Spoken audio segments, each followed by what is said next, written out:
Welcome to the last bonus update of Doom 3. I'm actually going to be going over some mods today, which is fairly simple. You just download the file and you open the mod tab. There is some stuff you can do with Doom 3 BFG Edition as well, but it's a little bit more complicated and I'm not going to be going over that. So, there are going to be 5 mods that we're going to be looking at today, from simplest to most complicated. The first one we're going to be looking at today is Doom 3 Closed Caption. Don't mind these little cards here, these are mostly just for my own amusement. Now, as you can see, this mod is only the Doom 3 campaign, but with closed captioning. Not only for dialogue, but also for sounds. Now, this is actually kind of interesting because, as I might have stated once or twice, Doom 3 did not come with closed captioning at all. Accessibility is a big problem for a lot of games, that they don't have options that really help people in order to experience them better. So, subtitling and things like that are actually super important for games to have. Welcome to Mars. First time? You can just leave your bag there. I'll have it sent up your quarters. Okay, there's a few things we need to take care of first. This is your personal data assistant.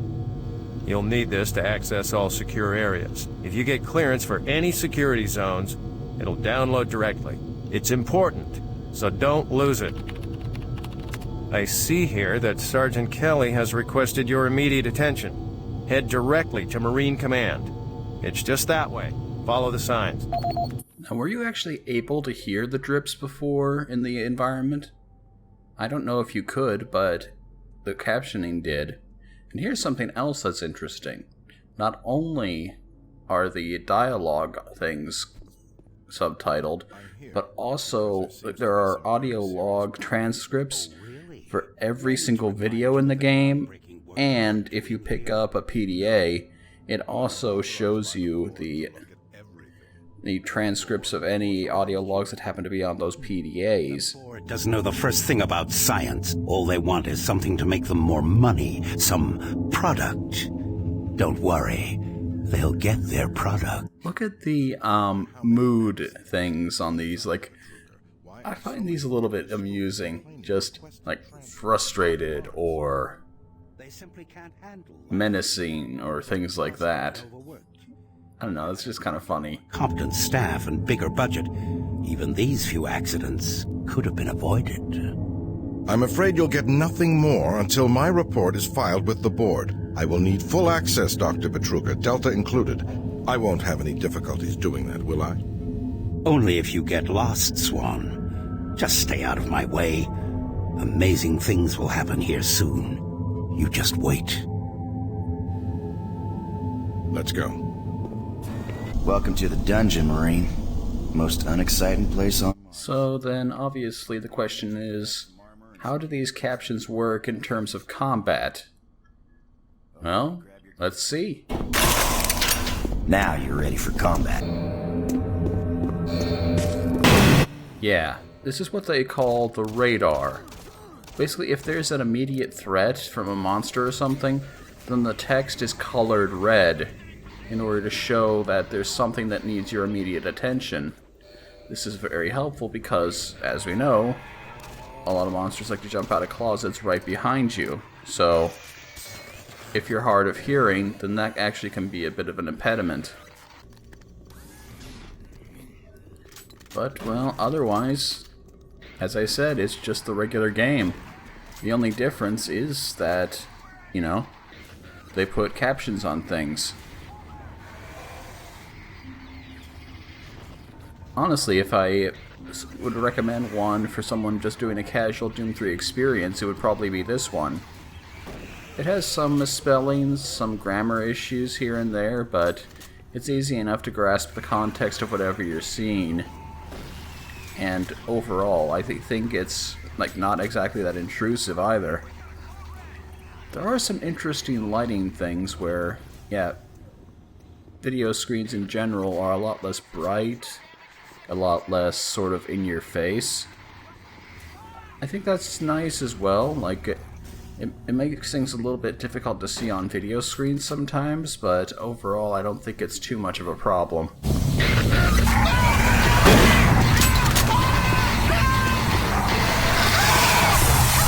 And actually I sort of find it a little bit amusing, like, yeah, like if you get mildly injured it says, flesh wound. If an imp appears, it's demonic hiss. Just overall, yeah, like, I do like this mod. It's one that's very simple, but also incredibly practical. Now we're going to be looking at a mod that tries to address a different complaint that players had with the game. The usual joke being, of course, that, haha, there's no duct tape on Mars. Well, now there is. Yes, that's right. Flashlights for every gun. Well, not every gun. We'll get to that. This particular duct tape mod, this is not the first, also adds something a little bit extra, but we'll get into that shortly. I thought I was the only one still alive. I can't believe Just a little something that I also kind of noticed is that, like, you see these pipes here?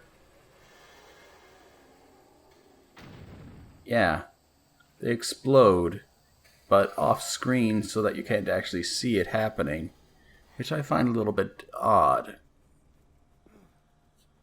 So what are the effects of having a flashlight on at all times? Well, we've already seen what the effects are in BFG Edition. It means that nothing can hide. There's nothing that's actually, you know, out of sight. Oh yeah.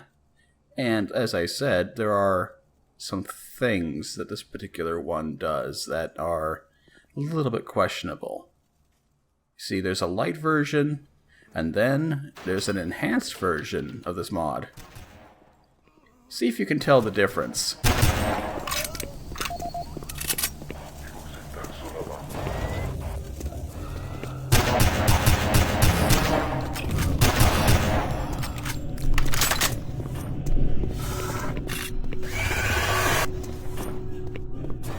HQ. This is Specialist Wilson. My team is gone. They're all dead.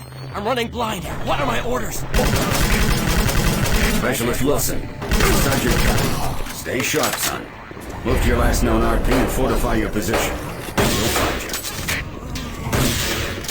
you. Oh man, that shotgun sound. I don't know what it is about it, but it really just sounds like someone just shouting, pshoo, and then sort of adding a little bit of distortion on it.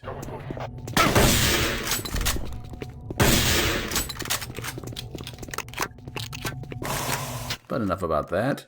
This mod, yes, it enhances, so to speak, every single weapon, adding new sounds, new characteristics, and also, well, I mean, you saw that briefly, like there's an option to look behind you for whatever reason. I'm sure there's some reason to look behind you, but I can't really think of one off the top of my head. And, oh yeah, what is the deal with this pistol? Like, look at this thing.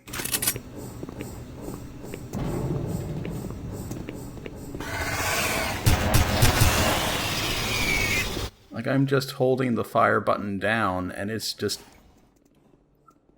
weird. Naturally, of course, other weapons are also enhanced. But I'm sorry to say that, no. Despite what you might think, grenades are not flashlights that you can just twist the top of. That's really kind of a letdown. The major issue with it, of course, is that, yeah, grenades are no longer contact explosives, so in a system that is not exactly built for precision aiming, yeah, it's a bit tough to actually make grenades do what you want them to anymore. Although, there is one thing you can do with them, which is, Don't stop, buddy. There's nothing you can do for me. They're all gone. Perhaps a little bit wrong.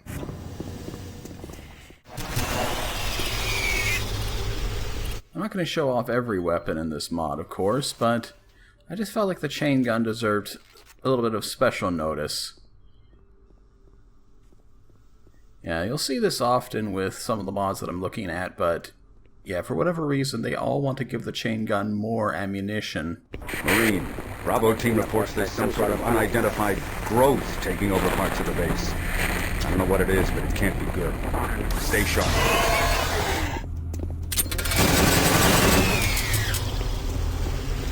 I tell you, like, is this supposed to be balanced?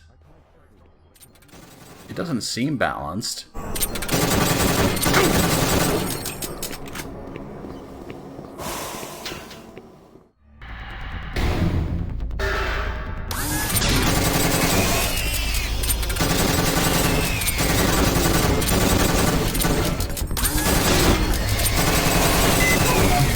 Oh yeah, and instead of the usual like little beep that indicates that it's about to be out of ammo, instead they replaced it with the annoying robotic voice there. Not a welcome change at all.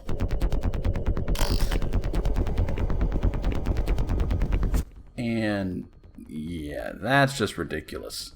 99 rounds? I mean, it is a kind of nice glow to it, like this like dark blue sort of shine, but I don't know, it feels wrong. Like everything feels like some different flavor of busted, except inexplicably for the shotgun, which actually feels worse somehow. Probably because everything else has been made so much better. It's difficult to say precisely, but yeah, I don't know.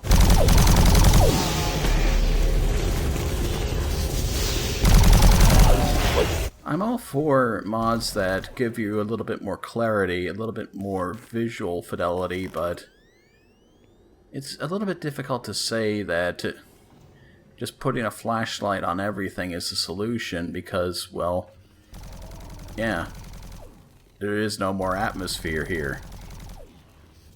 Oh well. Next mod takes things in a slightly different direction. You see, one goes more for action. This one goes for a little bit more, shall we say, not so much stealth as, well, just making everything a lot more harsh and in your face. This one is called Overthinked Doom 3. And as the name implies, it does a whole lot of things to the game. For instance, yeah, pistol guys now fire at this ridiculous rapid-fire rate. Medkits aren't instant, you instead carry them around with you and activate them whenever you want. And, oh yeah, everything's a lot louder and harsher and just generally, yeah. I would not recommend listening to this game at full volume.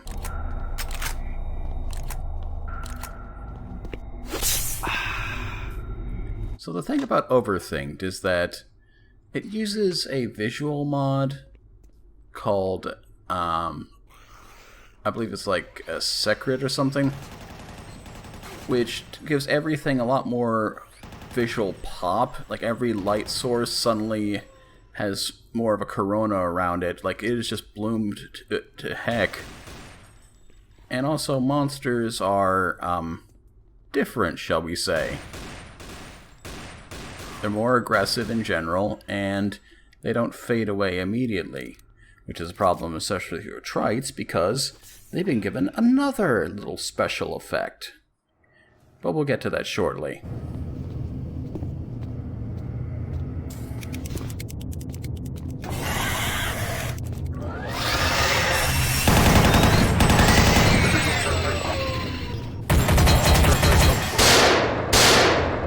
In general, thanks to the increased aggression and just everything being a whole lot harsher, suddenly this mod is a whole lot more about cover shooting, about picking your targets and not ever being out in the open.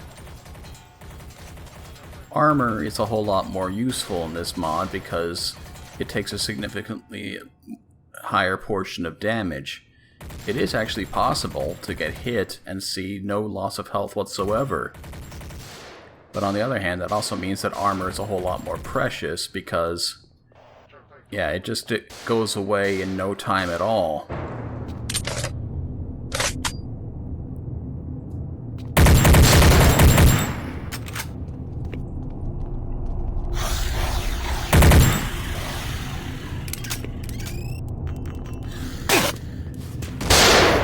Oh yeah, and grenades have their own dedicated button so that you just switch immediately to a grenade and you can just throw it out right away. That I like. Things that facilitate grenades are always aces in my book. Oh yeah, and you might have noticed, iron sights. Yeah, this is iron sights aiming in this game.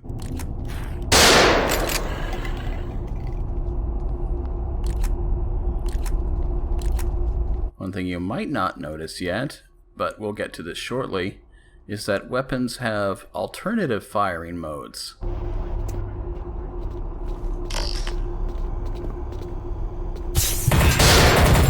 And the alternative firing mode button is right next to the activate adrenaline button, so yeah, that's a problem.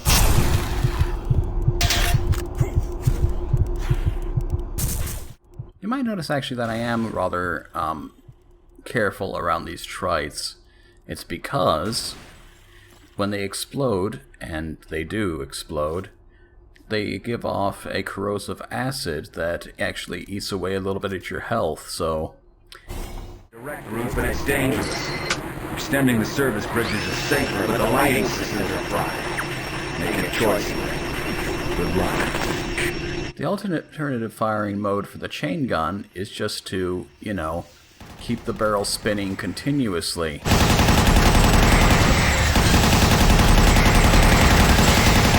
Now you might be asking yourself, why would I ever not be using that firing mode? To which my response is, I don't know. I actually don't have any idea why you wouldn't at all.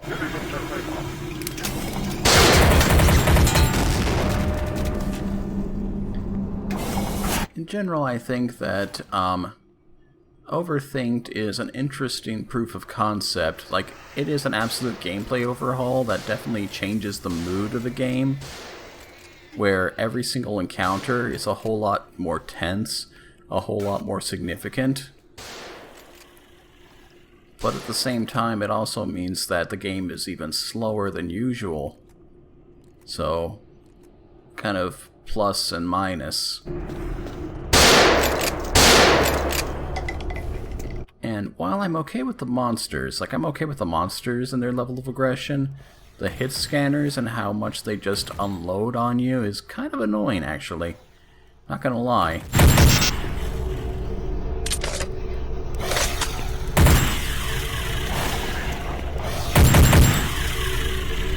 Like, we'll be seeing this right about now.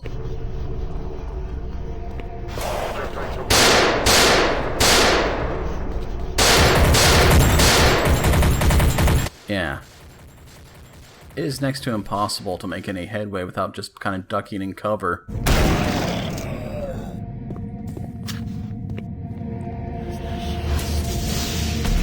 Oh yeah, and the super shotgun's in the game, despite it being classic. They've reimagined it as more of a hunting shotgun, which means it has no spread, like almost no spread. But obviously it's got its ammo limitation. Effectively not much of a downside, though. And the plasma rifle, well, it's a whole lot more inaccurate, but it's a whole lot more powerful as a result. Yeah, the projectiles, I think they're about the same size, but each one is effectively just instant death to smaller monsters, and even some of the bigger monsters, like... Yeah, you shoot an imp in the head with it, and the imp just goes down. I should also mention that body shots have been given significantly less damage, and headshots have been given significantly more damage, so... yeah.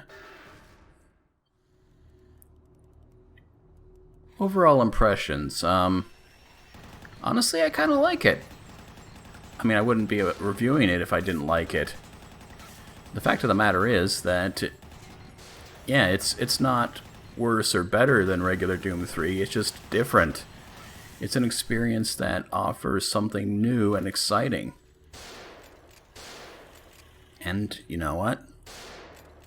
I could actually play through the entire game like this. I have almost played through the entire game like this. I'm all the way up to Delta at this point. And, well, I just love the heck out of it. It gives the experience that's scarier, generally, like, more thrilling. Just absolute chaos and a whole lot of really enjoyable experience. And, you know, I'd be remiss in not showing off what all this does for the Vajeri boss fight.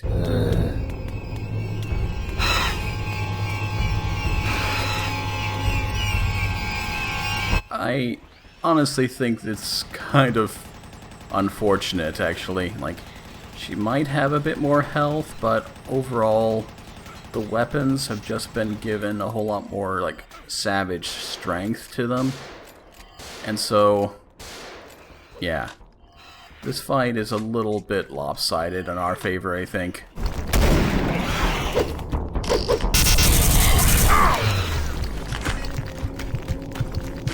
Still, though, from a regular encounter to regular encounter, it's still a lot more interesting than the regular Doom 3 was, so in general, this is kind of a win. One last thing, though. There's a bit of a problem with explosive barrels. Let's show that for a second.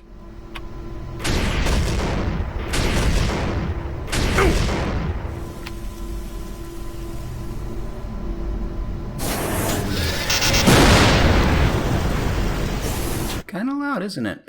Now then, classic Doom 3. It's, well, an attempt to turn the first episode of Doom 1 into a Doom 3 campaign. I tried to play it on Hurt Me Plenty, but it didn't work out. I'll just show you.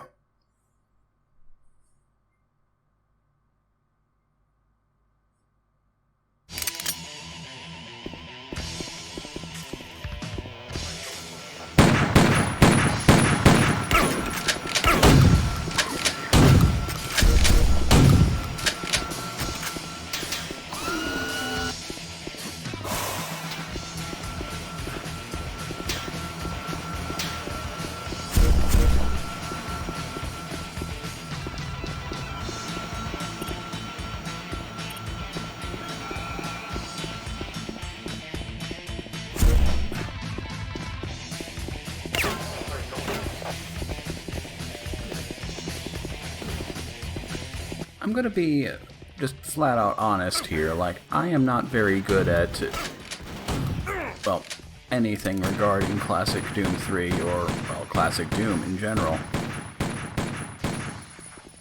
Like, I'm more of a modern shooter kind of gamer where I'm not particularly good with, you know, reflex stuff.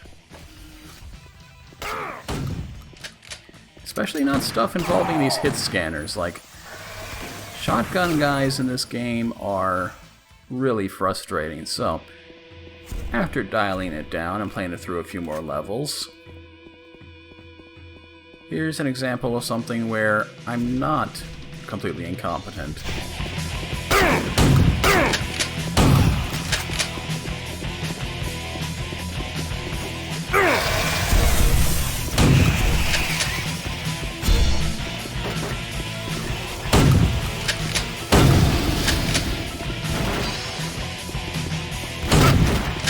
Well, like I said, not completely.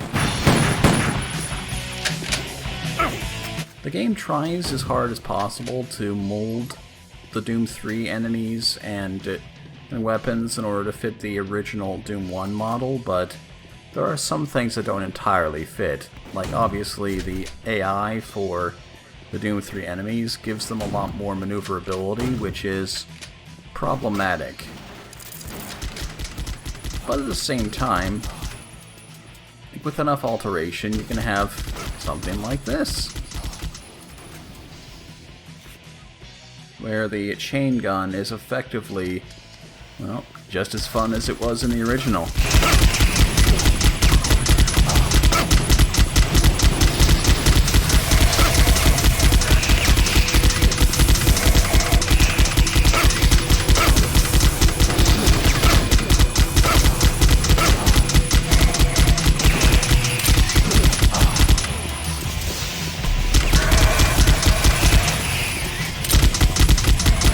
As I said, this game only does the original first episode of Doom 1, basically just the shareware version. So what that means is that we didn't get to the point where we had the BFG, nor did we fight the Cyber Demon or the Spider Mastermind. This is just going to be a series of levels with pistol guys, shotgunners, imps, pinkies, and an eventual confrontation with 2 Hell Knights.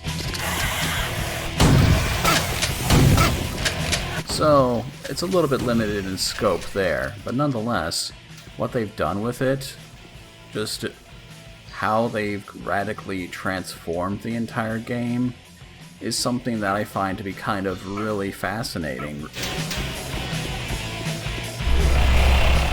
Like, the Mega Health, I believe that's actually, it exists in Doom 3's multiplayer, but I couldn't really tell you for sure because I don't actually play multiplayer.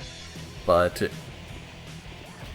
it's not something that you would expect to see in a regular, like, Doom 3 single player game, so that's kind of exciting all in itself.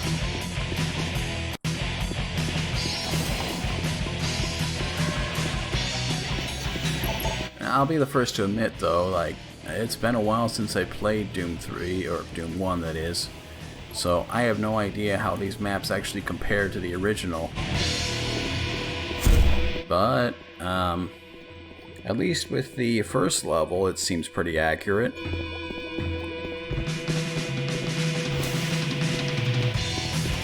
This part here, though, did this part exist in the original Doom 1? I don't quite recall.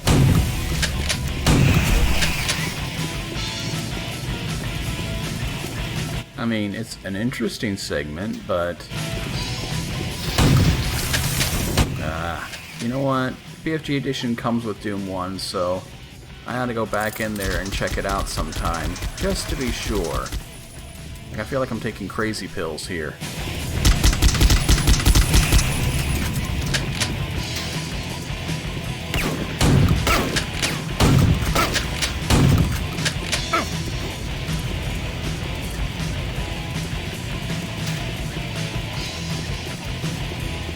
Yeah, what I cut out there was a little bit of just kind of wandering around. Here's the big complaint that I have with classic Doom 3. The original Doom had, you know, an auto map that you could bring up in order to see where you've been and where you need to go. This doesn't have that. After all, the original Doom 3 didn't come with a mapping option, and that would be really difficult to add in. Well, I'm sure that somebody's done it. I wouldn't be surprised. But what that means is that for this game, you might spend a lot of time just running around the level trying to figure out where it is that you're not supposed to go next.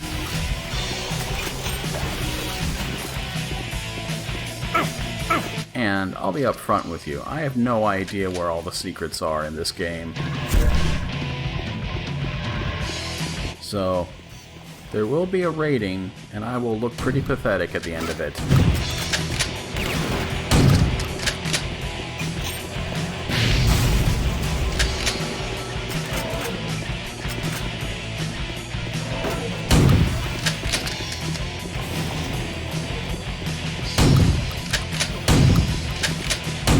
One thing that does sort of disappoint me is that they couldn't change the spread of the shotgun to be its classic, like, kind of V shape. What can you do? That would make it a little bit difficult, considering that this game actually uses elevation and doesn't cheat it like the original Doom 1 did. Still though, it means that the shotgun ends up feeling a little bit weaker in this game than it did in the original. And, well, that's unfortunately a sin that I can't entirely forgive.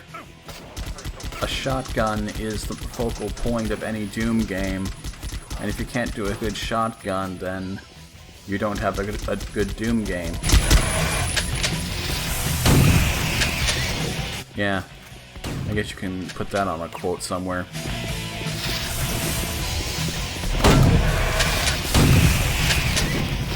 Still though, when it comes to like environmental detail and encounter design, like with these wide open rooms full of enemies, like this is a sort of retro enjoyable feel that back in the day made me really just grin from end to ear. Ear to ear, I mean. What did I just say? Regardless, it's the sort of experience that wouldn't really be felt until, 2016 came by and we played what felt like real Doom gameplay for, what felt like forever. I'm actually kind of glad to see that Doom 2016 turned out the way it did, because, well, honestly, there are very few games that just give you that kind of visceral feel, though those are coming back now. Retro shooters are making a definite comeback in recent years, which I really enjoy, like things like Dusk and a Medieval and things like that. It seems like the industry is in pretty good hands. Now, it's time for the last one. This is the big one. It's called the Dark Mod. And it might seem a little bit different than what we've seen before. I'll just let the narration speak for itself.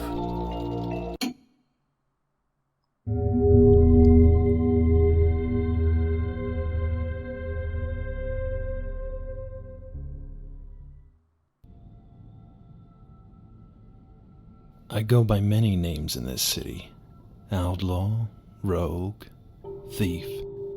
The few people who know me call me Corbin. My job is to acquire valuable items for the rich. Sounds easy, but these items are usually owned by someone already, someone who doesn't want to part with them. Luckily, I'm quite good at what I do. Tonight I'm meeting someone who wants to hire me for a job. I don't know the details yet, but an associate of mine has vouched for him, and the message managed to pique my interest. I'm supposed to meet my contact in a courtyard south of Canterbury Tavern. Canterbury is popular with wealthy travelers, and it just so happens that a Lord Rothwick is staying there tonight. I'm told he has a purse full of very expensive rubies with him. I've decided to arrive in the area a little early and engage in a bit of burglary.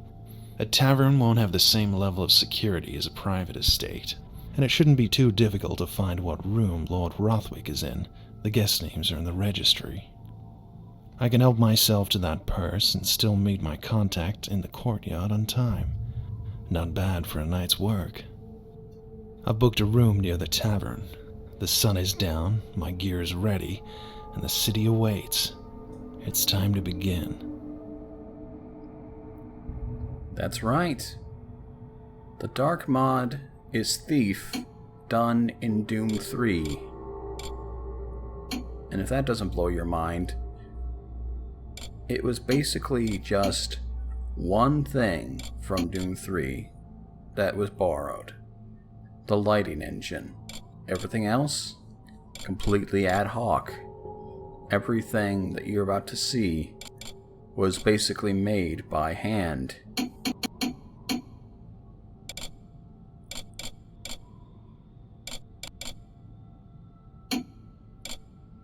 Well, eventually. I'm kind of dithering here on the equipment window.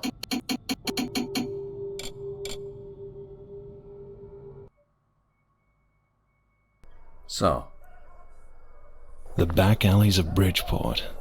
You can get almost anywhere unseen, if you know your way through the maze. Basic Doom gameplay.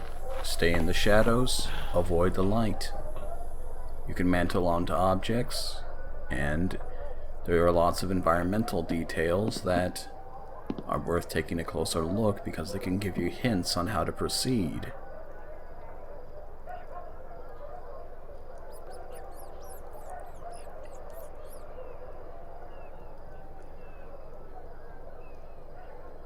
Now remember, Doom 3 was designed to show off their incredible lighting technology. So, every light source casts a corona that gives off shadows on objects around it. So what better way to show that off than by having candles that you can pick up and carry around, and the results that come from that. Though naturally, us being a thief, we want to put those out as soon as possible. We ain't gonna rap on the knuckles. That's what they'll get, and they'll be back on the streets by breakfast. The city needs to put a stop to it. You let a dog roam free in the kitchen long enough, and soon he thinks he owns all the food. Now consider this, also. The whole idea of a stealth-based game in a system that was not designed for stealth, that's kind of crazy in itself. However, as the title card suggested, Doom 3 has sort of become too cumbersome for the Dark Mods creators, and so they've gone and created their own standalone engine, which has allowed them to do a number of things that weren't possible before, most of which kind of escape me at the moment. There's the tavern. That garden funder's a problem.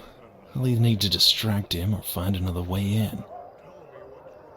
Now obviously, there's being a game with a physics engine, there are some things you can try. Most of which are a little bit finicky. Drop that weapon! Don't move! But, well, I gave it a try anyway. Here's the thing, though. This game uses a 5-tiered set of guard alertness, and they don't tend to go down from 5 to 1. So, even if you can give the guards the slip, they'll still be patrolling with weapons out and hyper alert. Which is why what I'm about to try next is perhaps ill-advised. You see, normally if you make a noise, guards will run off and investigate that noise, right? Well, After him! yeah, not when they're this alert. After many tries, I realized that what you can actually just do is slip into the tavern itself, because he's never going to turn around. Silly me, huh? But, this being a thief game, obviously, then you're going to have to find folks to kosh on the head. That guy out there couldn't be koshed, but the folks in here, they seem pretty koshable. Let's see if we can find somebody to show this off. And winds. They can summon really, really strong winds.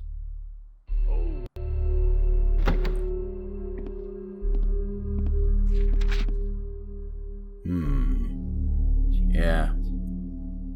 That hat deserves a bop on the head all by itself.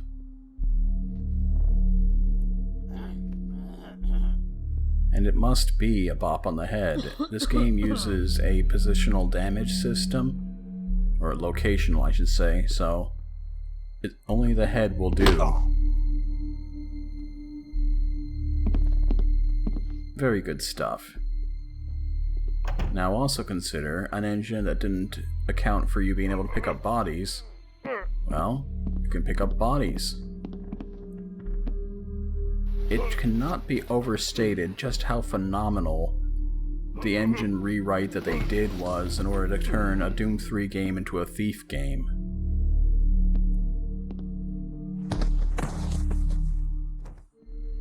So, did you get a look at them? What did you think of the quality? Could be worse.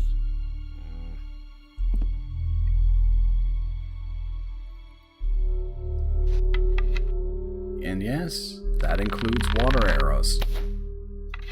Well, you know, if I light it, it's just going to keep going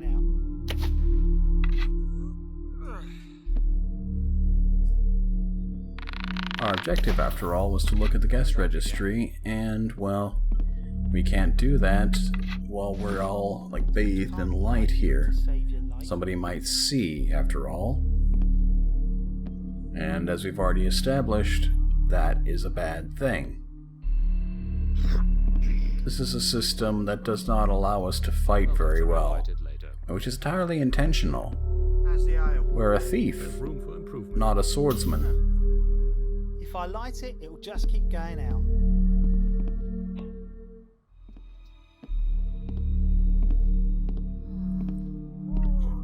A one-eyed guard. This must be my lucky day. As it is for us.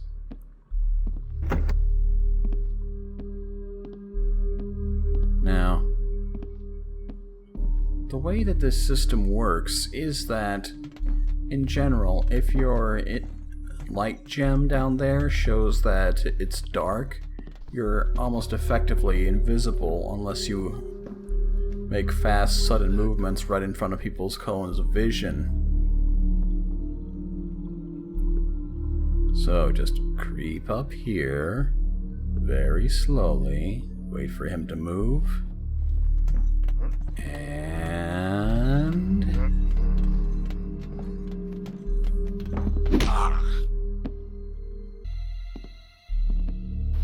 moving right along. That basically gives us a free reign over the second floor.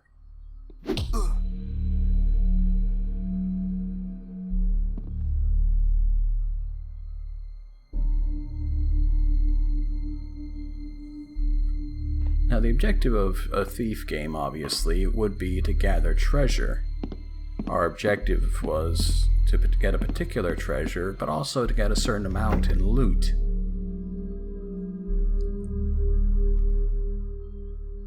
The game is very exploratory, asking you to search through every nook and cranny in order to find things that you might consider valuable. Oh.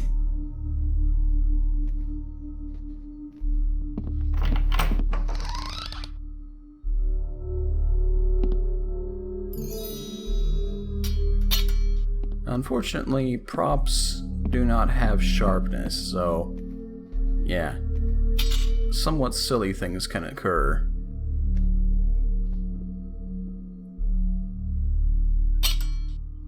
Maybe it's better than the alternative.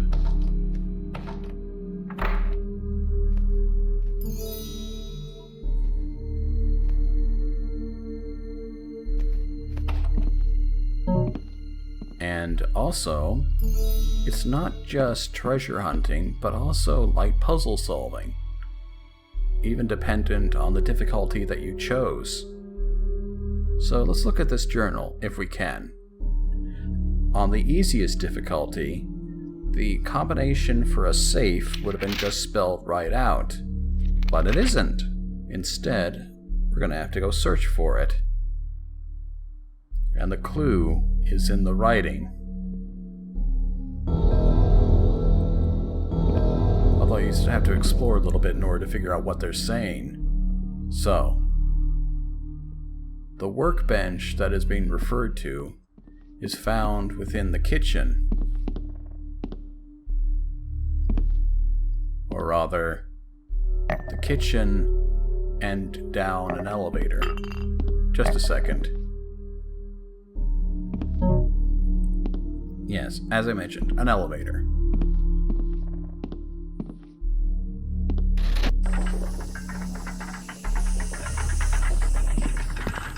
It said, go to the workbench and get drunk. So, what that obviously means is that you have to find a bottle on the workbench, see the number on the label, and discern that the thing that's crossed out indicates that the number is 3 digits in length, and so it's going to be 162.